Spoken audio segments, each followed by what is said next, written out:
The What to Read Next podcast helps you build a TBR of future favorite books. In each episode, Lori and Maine interviews authors and book influencers to recommend books they loved for you to pick up today.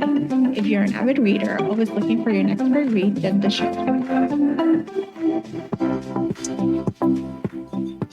Before we get to today's episode, I want to chat about our sponsor today. Our sponsor is Epigraph Literary Festival, which is a 3-day virtual event that introduces readers to authors with new and upcoming books and hosts genre and lifestyle theme sessions. We host a spring and summer festival in April or a fall and winter festival in September. You won't want to miss our happy hour sessions at the end of each day of the festival. And if you're a idea of a good time spending time with book people, you won't want to miss it. So you can join us on April 27th to the 29th by registering at epigraphLitFestival.com. If you missed the festival, you can catch the replays and you can find the link at epigraphLitFestival.com, or you can join us in our next festival. So now let's get to today's show. Hi, Alexandria. Welcome to What to Read Next podcast. Hi, thanks so much for having me. So happy to have you here. Tell us a little bit about yourself. So I'm Alexandria Bellefleur, and I write contemporary queer rom-coms. One of my favorite tropes is the grumpy sunshine opposite the track trope, so that features pretty prominently throughout all of my books. But yeah, anything with a happily ever after, I'm all about. Yeah, so we gotta talk about like what led you to start writing rom-coms, like especially queer rom-coms. Like, was it like you grew up watching rom-coms in TV and movies, and you're like, okay, we need more representation, or like reading romance, and you're like, okay, we need this, need this more. Yeah, no, that's a great question. I definitely grew up watching tons of rom-coms, in the late 90s and early 2000s, the Julia Roberts, Hugh Grant, Sandra Bullock, those kind of rom-coms, super feel good, funny, genuinely funny moments. And when it came to writing them, I feel like we kind of went through a dry spell in both film and in books for a little while about funny romances.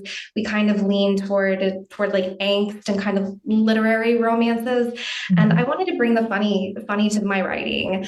I think that my voice lends itself to humor, to comedy. I'm probably not as funny as my writing is in person, But yeah, I really wanted to write books that made readers feel happy, feel seen, feel represented, left them with, that hug your book, but also like you were laughing while you were reading it feeling.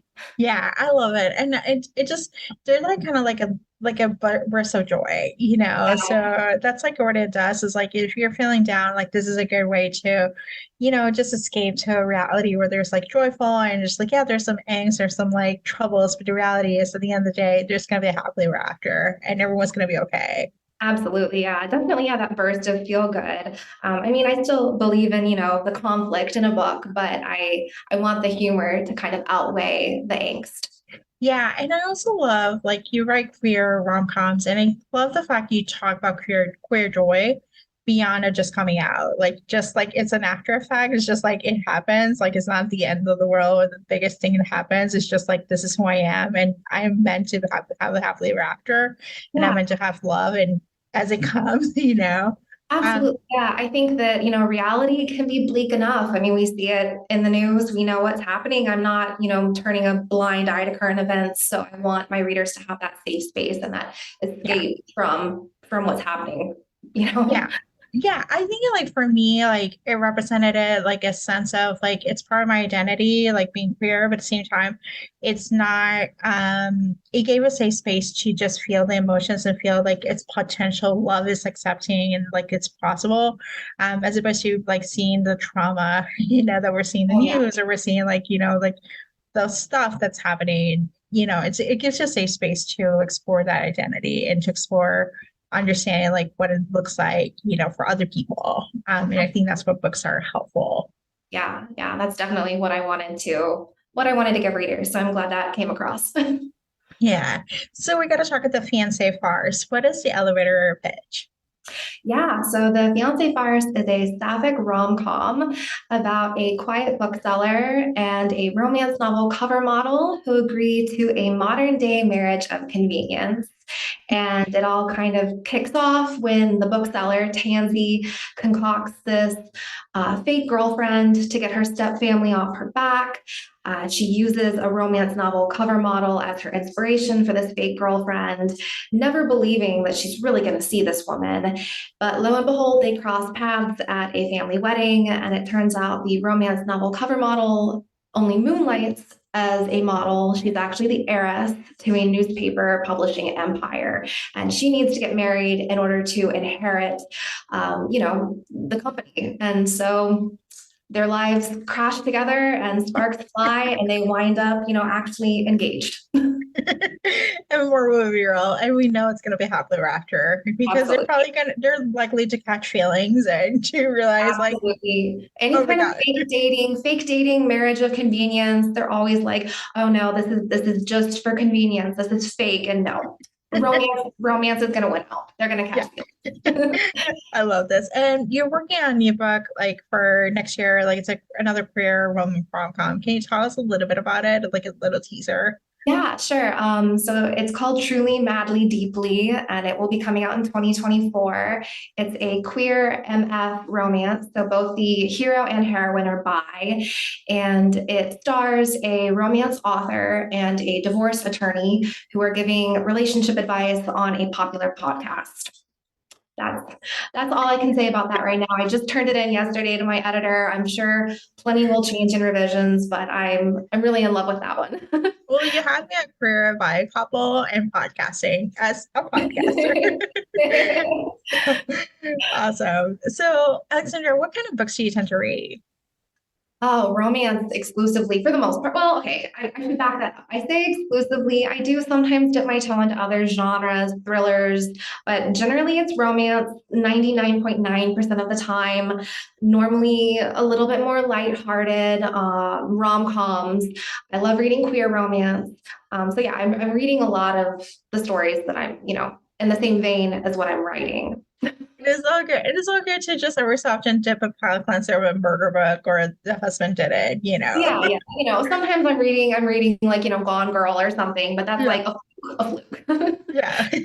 So, do you have any books to recommend our listeners to pick up? Definitely. Yeah. I recently read an advanced copy of Stars Collide by Rachel Lacey, which is a sapphic romance about two pop stars, one who is a pop veteran and the other is kind of up and coming and trying to establish herself. And it's a bit of a slow burn age gap romance. They wind up on tour together. The pop veteran is trying to kind of reinvigorate her career and her life, and is also coming to her queer identity later in life. And I really enjoyed that one. So yeah, Stars Collide by Rachel Lacey. I don't have the exact date when it's coming out. I want to say it's in May, maybe. I'm I not think sure. so. Yeah. Yeah. I really, really loved that one. And then I'm also currently reading Will They or Won't They by Ava Wilder. And it's another celebrity romance and kind of has some second chance feels. They were on a like a paranormal TV show together, and then they're, meeting up again years later. And that was really, really great. And that also comes out later this year. Those are two of my recent reads that I've really, really enjoyed. I love those. I actually have Stars Collide as like my next two. I have a thing for celebrity romance, any type of celebrity normie, celebrity PR relationships. Like, give me any. Oh yeah, no, it's really great. I feel like a celebrity romance is kind of like an id item. I feel like it like scratches an itch for a lot of Yeah. readers, including myself. I love that as a trope. Yeah. So, Alexandra, tell us where we can find you online.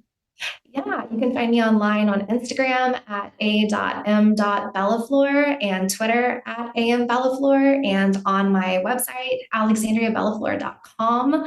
I'm on TikTok also at ambellefleur, but I'm not very active there, but you can find me there. That's awesome. Thank you, Alexandra, for being on the show. Of course. Thank you so much for having me. If you enjoyed this podcast, feel free to share with friends, subscribe, rate, and review the show. This is the easiest way to support the podcast. For a list of books mentioned and other romance recommendations, please visit watchyournextvlog.com. Did you know you can purchase audiobooks directly from your favorite local bookstore?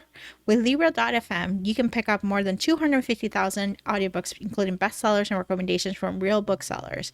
You'll get the same audiobooks at the same price as the largest audiobook company, you know the name, but you'll be part of a different story, one that supports your local community. If you're new to audiobooks, there's a perfect way to squeeze into more reading into your busy life. Listen with the free Libro.fm app while you do your chores, walk your dog, relax at home. The What to Read Next podcast has a special offer for our listeners. Get 2 audiobooks on Libro FM for the price of 1 with your first month of membership. Use code What to Read Next. This offer is only valid for new members in Canada and the US. Thank you so much for listening and have a great day.